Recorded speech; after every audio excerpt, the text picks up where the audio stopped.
Transcription number 96. Get ready to write. Start. As you have already pointed out, under Article 323 of the Constitution, the Union Public Service Commission submits annual reports, and these reports are laid before both the Houses of Parliament along with any memorandum, if there be any, from the government explaining their position as to why they have not accepted the particular advice of the Commission. Sir, we have so far received 3 such reports from the Commission, and I have gone through these reports. Sir, the general impression that I have gathered after going through these 3 reports is that apart from the fact that there have been cases of non-acceptance of the Commission's advice in many important matters, there are, sir, very serious irregularities committed by the executive government in the matter of appointments to the civil post and the civil services. If you permit me, sir, I may add that I have found that there are occasions when the government has even bypassed the Houses of Parliament in their anxiety to provide for their favorites.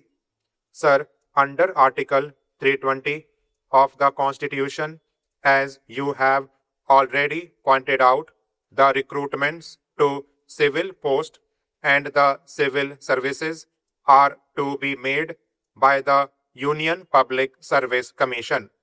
There are 2 basic ideas underlying this system of recruitment to the civil services adopted in our Constitution. Firstly, we desire that all eligible persons to a particular post should be entitled to enter into a fair and free competition to get that job. Secondly, we want to avoid all elements of patronage in the matter of appointments to our civil services. You will find that under the old regulation, which has been kept in force under Article 372, there are several categories of employment and post which have been kept away from the preview of the Union Public Service Commission. One of these categories is temporary appointments lasting for less than a year. I maintain from a review of all these reports that the government has abused this power of temporary appointments. The government has used it as a shield of bestow all kinds of patronage. Sir, if you look at the post, you will find that on the very face of it, they are not temporary posts, but that they are likely to continue for more than a year. Sir, appointments to such posts are made as temporary appointments merely to avoid the Union Public Service Commission. In the name of temporary and emergency appointments, I find that a large number of appointments are being made. The glaring examples are the Community Projects Administration and the All India Radio under the Ministry of Information and Broadcasting.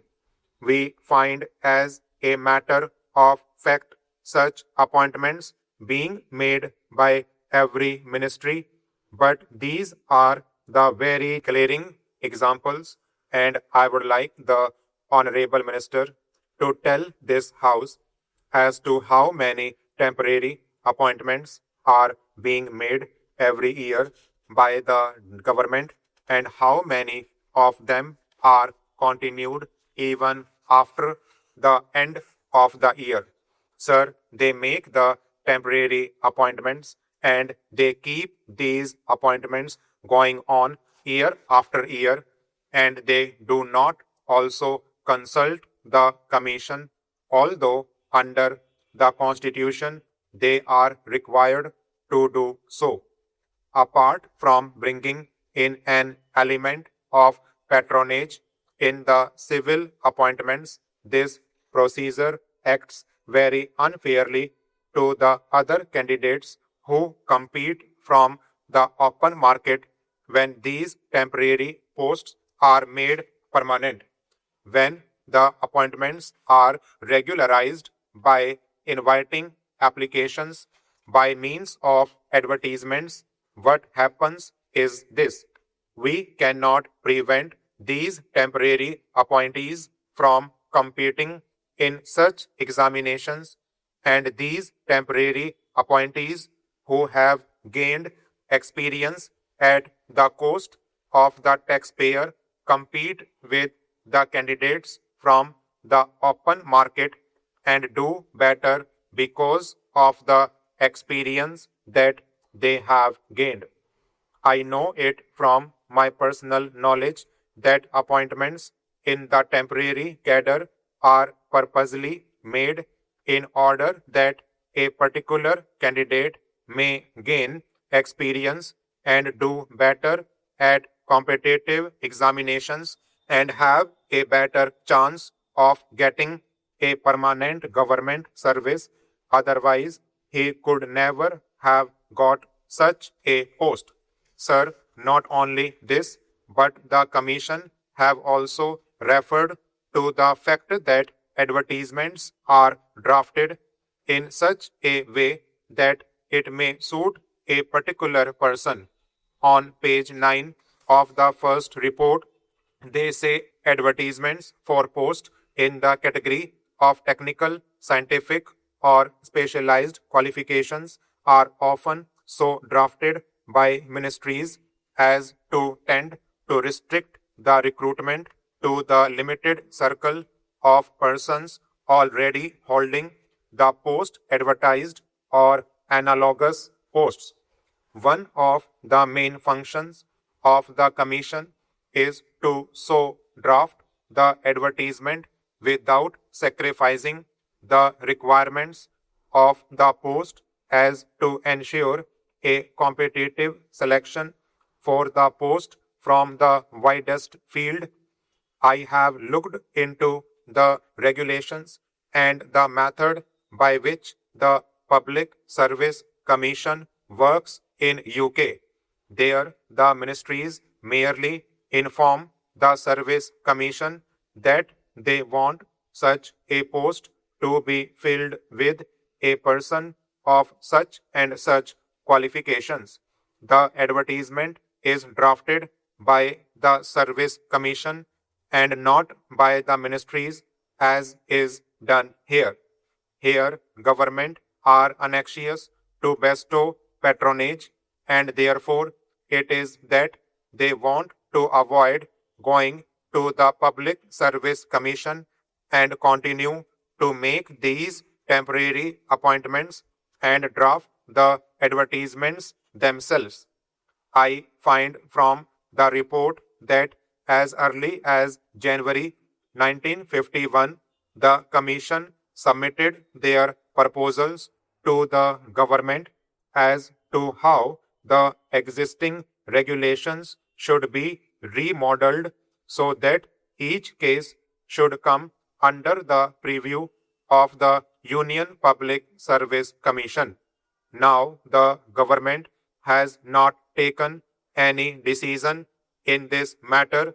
These proposals ought to have been placed before both houses of Parliament as required under the Constitution so that the houses will be fully seized of the problems which are facing appointments and would give their directions as to how appointments in the civil services should be made.